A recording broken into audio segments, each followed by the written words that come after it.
It's always great when this man calls into the show and I get to work with him. I missed him at the Combine. I missed him. He is the voice of my 40-yard dash. So I missed that too. He is Charles Davis of CBS Sports and my compadre from the NFL Network. How are you, CD? I'm doing better now that I'm hearing your voice, Rich, because there was a void. There was a hole there, the 40-yard dash. Yeah. And believe me, we can joke all we want. We can be somewhat tongue-in-cheek. We know the incredible work you've done. Thank you. With St. Jude's and why your 40 is significant. And people all over the world are running 40s in different ways. It's one of the greatest phenomenons I've ever seen. Well, Charles, there's something special we got cooked up for this year, Charles. I can't wait. I can't wait because I miss calling it. I miss being there, being a part of it, doing that, seeing how the whole thing has evolved. And I've told you this privately, Rich, that what you have done with your heart is the biggest part of all of this. Because, that was a fun little thing, but look what you've turned it into and who's being helped along the way. And to be able to talk about that, I've missed that. And the last thing I'll say. Yes, sir. I have heard from plenty of people who have said, I missed the Combine, but God, I really miss Run Rich Run. I was like, don't worry, it's coming. It is. It's coming. It is, and it's going to be in a different place. It's going to be part of. It's going to be part of our third day of the draft coverage, and something special on that front is going down this very weekend here in Los Angeles. I don't want to say anything because it hasn't. If you will happen, it's not in the can, as they say, yet in the the Los Angeles world where we're going to be doing it. So. That's coming. I can't wait to show you and tell everyone once that's actually, because it's really special. We're very excited about it. And that wasn't the royal we. It's the bunch of people that are running this year. So we'll just put a pin in that and just turn to the actual draft right now, Charles. We just hung up with David Shaw, who, I just love the way that he evaluates. I just love the way that he's so even keel. And he was exactly that. Talking about the quarterbacks, and then when I mentioned Kyle Pitts, gents, am I wrong? When I mentioned Kyle Pitts, it went it went up. It went off the charts. And so what do you think of Kyle Pitts? We had on yesterday, got a chance to meet, and boy, did he sound like he's got everything going in the right direction. Everything is, in fact, pointed up with him. Charles. Yeah, there's no question about that. And my first thought was everything you said about David Shaw, spot on. I worked at Stanford, Rich, when David was a student athlete there. So that tells you where I am in my point in life right now. And to see him doing all the great things he's doing. And he was a receiver. So you know how it is, your former, what your former life was. Sometimes you'll elevate a little bit more for those people. And Kyle Pitts is that guy. It may say tight end next to his name, but he's really a receiver.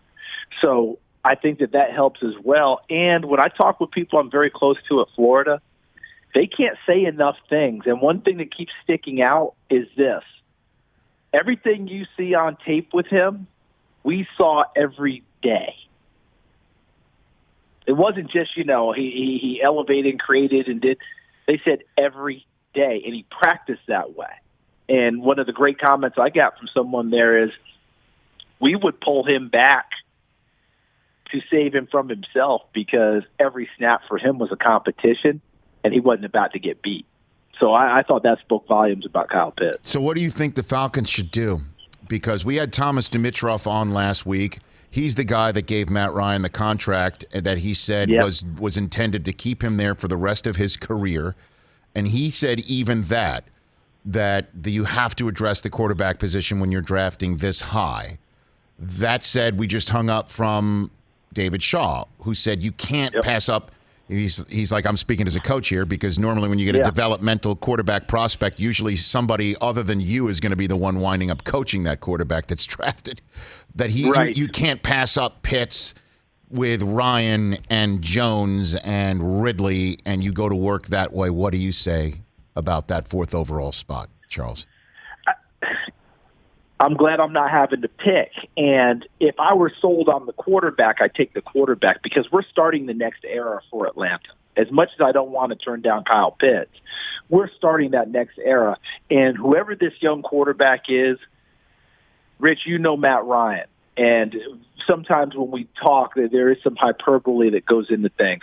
But is there any way possible that a young quarterback can't have a good experience sitting behind Matt Ryan for a year? Because I don't care who you are, Matt Ryan could walk in every day and tell himself, I'm not treating this kid great. I'm going to be a jerk. I'm doing everything. He can't do it. Right. It's not who he is.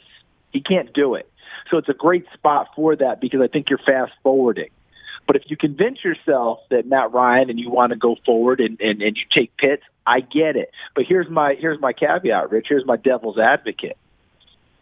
They already score points. This is not an Atlanta team that doesn't score points. This is not an Atlanta team that doesn't put up big numbers on that. The defensive side of the ball is getting them killed. So fourth pick, people coming for Pitts, do you parlay that into some more things and go? I don't want to talk out of both sides of my mouth, but I will say this. If you are wavering on the quarterback, then I would suggest you go to plan B, which is either Pitts or the defensive side of the ball and get those extra picks. That's where I'm looking. But if you have the conviction, go get your quarterback because I think you're starting right now. And by defensive side of the ball, get your picks. You mean trading out for somebody who wants to move up to 4. Somebody's going to want Pitts. Heck, Cincinnati, well, they rarely do things like that, but one spot, you know. Right. But I'm just saying somebody's going to want to come up and get that young man because, you know, David Shaw is bouncing off the walls. Everyone is. He's that generational type of a guy. I'll posit to you this way. Mm-hmm. Evan Ingram, that's what the Giants were expecting or are still kind of expecting, what we're seeing Kyle Pitts do right now. That type of speed, dynamic ability, got to catch the football, obviously, and I'm hoping Evan Ingram could have that type of a bounce back because he's a heck of a talent, too. Pitts is the next iteration of what we're talking about. Charles Davis here on the Rich Eisen Show. Who do you think the 49ers gave up all that draft capital to go get at 3? Everybody keeps telling me Mac Jones. I think that they are going to play this thing out, Rich. You got 2 more Lance got another one scheduled. Right. I don't think that's by accident as well. I think this is the 49ers being able to do their due diligence. And what I love, they're going to put them through 49ers type drills, see what they're getting, have a full comparison. If it's me, all things being equal, and it's a weird year, Rich, because we're not nearly as close to these young men as we kind of are during most years. Right. So the Niners know more than we do, and I don't mind saying that, and they typically do it, but this year it's even more so. I think Fielder Lance runs that offense the same way or even better than what we're talking about with Mac Jones. But there's something in there that if the 49ers are saying it's Mac Jones, the way that Shanahan wants it to be run and how he thinks it's processed, and just look back through the past. And I go back to Matt Ryan again. Remember the year before Matt Ryan's MVP year, he and Kyle Shanahan, I don't know that they had a true meeting of the minds yet. It was a little rocky. But Matt worked at it, improved his athleticism, got his flexibility, turned him into an NFL MVP. Mac Jones can do the same thing. Let's just say, Charles Davis, that it is Mac Jones chosen 3, and the Falcons decide, you know what, we can't pass up on Pitts. And the Bengals are like, we are totally going to hook Burrow up with his old receiver, Jamar Chase. And then the Dolphins are like, you know what, we're absolutely going to get to an old weapon from Alabama, choose one for him. And then you've got the Lions sitting there at 7 with a chance to get Lance or Fields. Do you think they should do that, even though they went ahead and got Goff? You would, huh? I would, and here's the reason why. Yeah, you put it into Goff, but you don't know. You didn't make that deal because you were set saying that he's my guy going forward. You make the deal because you think you can improve your team overall, and it was just time for Matthew Stafford, and you kind of did him a solid. I get all of that. But if you've got this guy sitting there that this is the thing we always have to keep in mind. Is this who you have conviction on as a franchise, as a scouting group? And Brad Holmes comes from L.A. and saw the Goff thing happen. That doesn't mean that he's flat out sold that he's his guy going forward. I would definitely take a hard look there, or I'd make sure my phone line was open because they could very easily move back as well and improve their football team. Because now you got Denver in there. Yep. You got Washington in there. You got, Is New Orleans really going to make that bold move? Remember that? What year was it, Rich, when they came all the way up and went to 12? We all thought it was a quarterback, and they took Davenport, the pass rusher. Yeah, we thought it was Lamar Jackson that was going to go to New England. We were looking at each other like, okay, is this the moment where quarterback? Yeah, I know. We thought New Orleans was going to go right then and there to get Lamar, and we're like, is this the moment? And I remember that. So. That's a fascinating thing because if Lance and Fields are somehow on the board sitting there at 7, and we've got Dan Campbell on tomorrow's show, the new coach of the Lions. Carolina, we all know, just got Sam Darnold. So, yep. Would that be like Denver's dream scenario to have only to trade up a couple of spots? That's one thing I'm going to ask Schlereth, too, because the number of times that you hear that Elway's looking to upgrade from Drew Lock, even though Elway keeps saying that he loves Drew Lock, I've lost track. You know what I'm saying? So... Yeah, you heard Dalton Reisner talk about it, his offensive lineman, and he's really pumping up Locke. I think Reisner went one pick before Locke in the draft, and has really been talking about how much he's been spending time with Peyton Manning, trying to get it out there that this kid's coming and he's rising and what have you. I don't think that would deter Denver if one of those quarterbacks was sitting there. See, I look at Trey Lance and I see Josh Allen. All the same questions about Josh Allen are coming up about Trey Lance. You see that body type, that big arm. Everybody talks about accuracy. We all thought you can't improve accuracy as much as Josh Allen has done in the NFL. Is he going to be the total unicorn, or have we been missing the boat that kids can get better and more accurate if given the right time, coaching, and ability? We'll see. So let's say, Charles Davis, a couple more minutes left with you. I love this sort of stuff. I love this talk, and I know you do too. That Lance is sitting out there or Fields is sitting out there, bottom of the top 10, and there's New England sitting there at 15, and that's close. That's close enough hailing distance. I could see Belichick saying, he loves these guys, or he's intrigued by these guys, right? But not enough to get up to 4, right? Not enough to go up to 4. Not enough to go up to 7 for Detroit or 8 for Carolina. But 10's more. You're trying that on for size. Do you think New England, like that free agency bill, could show up on draft night and be draft night bill and just go completely against brand and type and just go for it like this? I don't think there's any question about it. And here's why. 2 things come to mind. Bill Belichick's going to be how old now? 69. 68, 69? Yep. So, look, he's a smart man, right? How many more years do you want to be in on the grind and get ready and go for it, right? Not many George Hallases running around. And remember, Papa Bear stepped away 3 times and kept coming back. So it was different. He kind of rejuvenated. The second part is, have we not heard the owner of the New England Patriots multiple times talk about their bad drafts in recent years and we need to do something different? I don't take that, Rich, and just throw it aside. There's a different feel, a different vibe coming out of there. And here's the thing I want to throw at you. What if Mac Jones doesn't get taken at 3 and they take Fields or Lance? Right. And Mac Jones is sitting there in that spot with Fields or Lance, and New England has a chance to take a guy.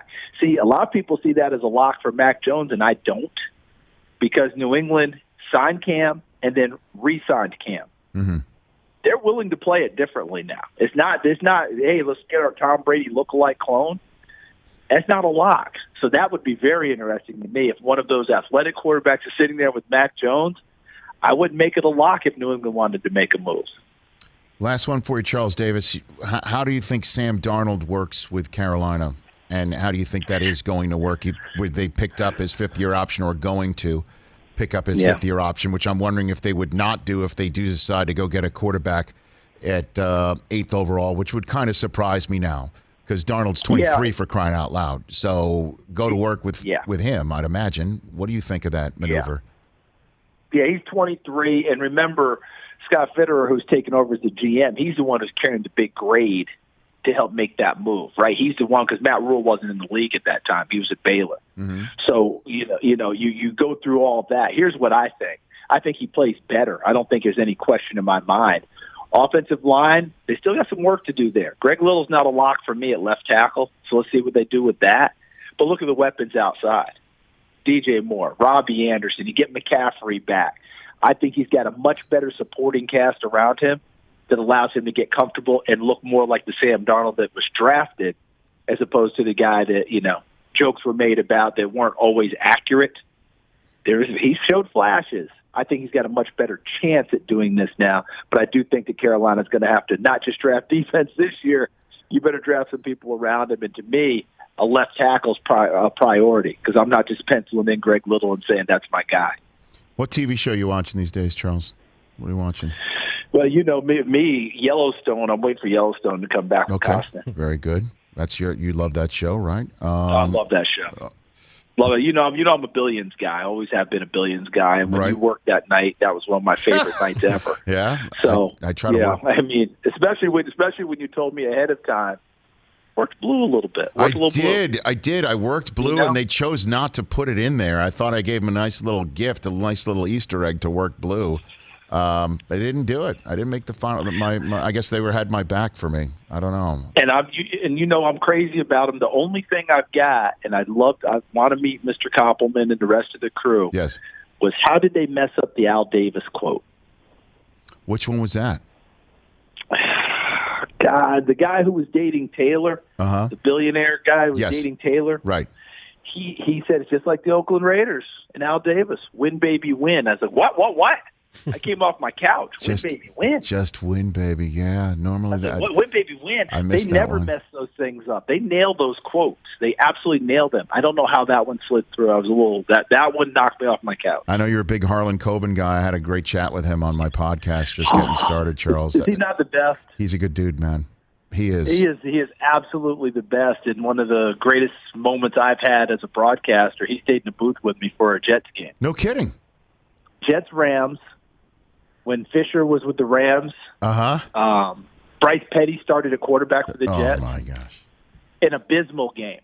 I turned around early second quarter on a break. Yeah. Hey, you doing okay? And he said, hey, dude, just want to let you know this is great. My God, this game's awful.